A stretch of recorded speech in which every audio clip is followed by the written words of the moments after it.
को एक्सप्लेन करने वाले हैं। इस मूवी का नाम है प्लेइंग विद डॉल्स। ये मूवी 2015 में रिलीज हुई थी और ये एक हॉरर थ्रिलर मूवी है और इस मूवी के 4 पार्ट हैं, जिसका आज मैं फर्स्ट पार्ट एक्सप्लेन करने वाला हूँ। इस मूवी के स्टार्टिंग में दिखाया जाता है कि दो लोगों में फाइट हो रही होती है। उसमें से एक गार्ड होता है और दूसरा पुलिस वाला होता है और वहाँ पर एक रिस्ट्रिक्शन बोर्ड भी लगा होता है जिस पर लिखा होता है कि यहाँ से आगे जाने वाले को गोली से मार दिया जाएगा। और साथ ही दिखाया जाता है कि एक लड़की भाग रही होती है जिसके पेट से खून निकल रहा होता है और उसके पीछे एक भयानक मास्क वाला किलर पड़ा होता है। वो लड़की बहुत भागती है मगर वो किलर उसे पकड़ लेता है और उसे एक पेड़ में तार से बांध देता है। इसके बाद दिखाते हैं कि पुलिस वाला गार्ड को गोली से मार देता है और उसकी गोली की आवाज दूर बैठे एक दूसरे गार्ड को सुनाई देती है और वो गार्ड अपने बॉस को कॉल करके ये सब बताता है तो उसका बॉस उससे कहता है कि वहाँ जो अनजान आदमी दिखे उसे गोली से मार दो। इसके बाद वह गार्ड पुलिस वाले को गोली से मार देता है मगर वो ये नहीं देखता कि पुलिस वाला जिंदा है या मर गया। इसके बाद उस किलर को दिखाया जाता है जो एक चाकू निकालता है और उस लड़की के ब्रेस्ट को काट देता है और उसके ब्लड को एक गिलास में भरता है। इसके बाद वो एक लोहे से पेट को फाड़ देता है और उसके पेट का मांस बाहर निकाल लेता है। जिसके बाद वो लड़की तड़प तड़प कर मर जाती है और साथ ही दिखाया जाता है कि वहाँ पर कैमरे लगे होते हैं जिससे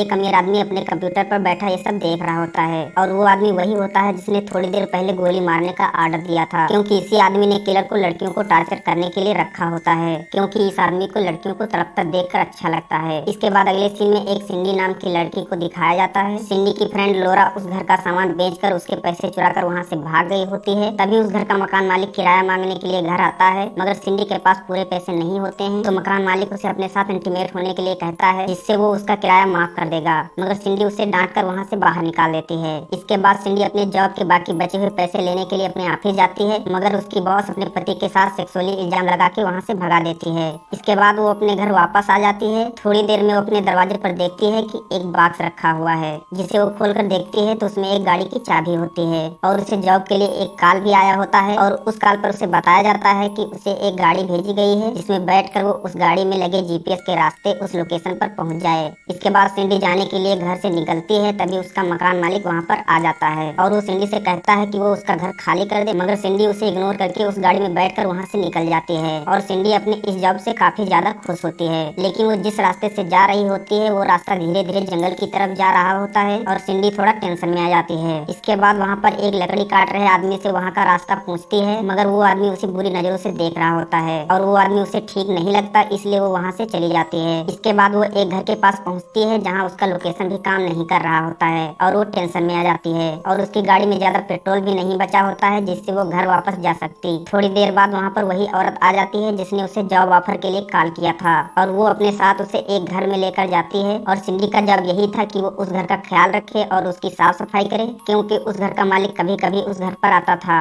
और वो औरत उसे कहती है कि घर में कैमरास भी लगाए गए हैं लेकिन वो बिल्कुल भी टेंशन न ले, क्योंकि कैमरा सिर्फ मकान मालिक के आने पर ही चालू होते हैं। और वो औरत उसे काम समझाकर वहाँ से चली जाती है। तभी दिखाया जाता है कि मास्क वाला किलर उस घर के अंदर घुस चुका होता है, मगर ये बात सिंडी को बिल्कुल भी पता नहीं होती और वो उस जॉब से काफी खुश थी क्योंकि उसके पास रहने के लिए घर भी हो गया था और उसे पैसे भी मिलते थे जिससे वो अपने सारे शौक पूरे कर रही थी और वो खूब नए नए कपड़े खरीदती है और वो खुशी से डांस कर रही होती है, मगर वो किलर उसकी सभी हरकतों पर नजर रख रहा होता है और वो अमीर आदमी वहाँ पर लगे कैमरे से ये सब देख रहा होता है क्योंकि ये घर उसी आदमी का है और उसी ने ही सिंडी को जॉब पर रखा होता है, क्योंकि वो सिंडी को भी बाकी लड़कियों की तरह तड़पा तड़पा कर मारना चाहता है और अब सिंडी उसका शिकार बन चुकी थी। और उस आदमी के पास कुछ कांच के बर्तन भी रखे होते हैं जिस पर लड़कियों के नाम लिखे होते हैं और उन बर्तनों में बॉडी पार्ट्स भी रखे होते हैं और वो एक बर्तन में सिंडी के नाम का लेबल चिपका देता है जिससे ये लगता है कि अब इसमें सिंडी के बॉडी पार्ट्स जाने वाले हैं और अब अगली बारी सिंडी की है। इसके बाद सिंडी नहाने के लिए कपड़े निकाल रही होती है तभी वो किलर उसे मारने वाला होता है। तभी उसका बॉस उसे रोक देता है क्योंकि वो सिंडी को और देखना चाहता था। इसके बाद किलर गुस्सा होकर वहाँ से चला जाता है। इसके बाद किलर जहाँ रहता है उस जगह को दिखाया जाता है और वहाँ पर मरे हुए लोगों के कंकाल और उनके बॉडी पार्ट्स हाथ पैर लटके हुए थे और वो सिंडी को मारने के बारे में सोच रहा होता है, मगर उसके बॉस ने उसे रोक दिया था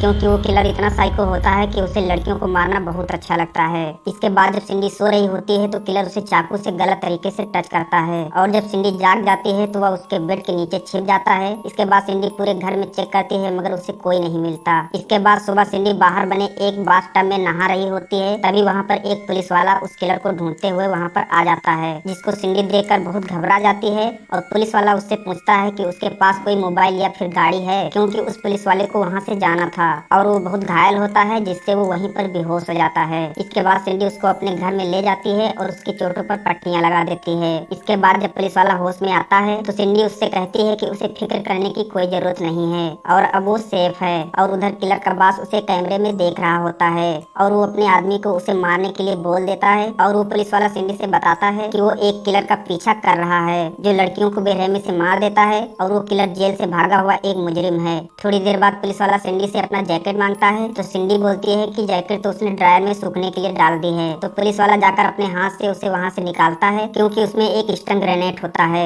जिससे इंसान को अंधा करने के लिए फेंका जाता है। इसके बाद वह स्टन ग्रेनेड निकाल कर बाहर बाउंड्री पर रख देता है। तभी उस पुलिस वाले पर गोलियां चलने लगती हैं और पुलिस वाला भी उन पर गोलियां चलाने लगता है और इधर किलर सिंडी को मारने के लिए उस घर के अंदर चला जाता है। तो सिंडी उससे बचने के लिए वहाँ से भागती है और वो स्टन ग्रेनेड उसके हाथ में होता है और किलर भी उसका पीछा करते हुए उसके पीछे भागता है, मगर सिंडी एक पेड़ के पीछे छुपकर वह स्टन ग्रेनेड उसके ऊपर फेंक देती है और वहाँ बहुत जोर से धमाका होता है और दोनों थोड़ी देर के लिए अंधे हो जाते हैं। तभी सिंडी उठकर वहाँ से भागती है मगर उसे कुछ दिखाई नहीं देता, जिससे वो एक पेड़ से टकरा जाती है और वो बेहोश हो जाती है। इसके बाद किलर उसे उठाकर वहाँ से ले जाता है और उसे एक पेड़ पर उल्टा लेटा देता है और उसके अंडरवियर उतार देता है, मगर सिंडी को ये कुछ नहीं पता होता है कि उसके साथ क्या होने वाला है क्योंकि वो बेहोश होती है। और इसके बाद जाकर पेड़ से एक लकड़ी तोड़ता है। इसके बाद किलर उस लकड़ी को उसके प्राइवेट पार्ट में डालने वाला होता है। तभी वो पुलिस वाला उसे शूट कर देता है और तभी सिंडी को होश आ जाता है। सिंडी वहाँ से भागती है, तभी वहाँ पर उस किलर का बॉस आ जाता है और सिंडी उससे हेल्प के लिए कहती है तो वो आदमी उसे अपनी गाड़ी में बिठा लेता है, मगर सिंडी को ये नहीं पता होता है कि वो आदमी किलर से बेरहमी से मरवा देगा और सिंडी उसके साथ चली जाती है। और इस मूवी का यहीं पर दी एंड हो जाता है। और अगर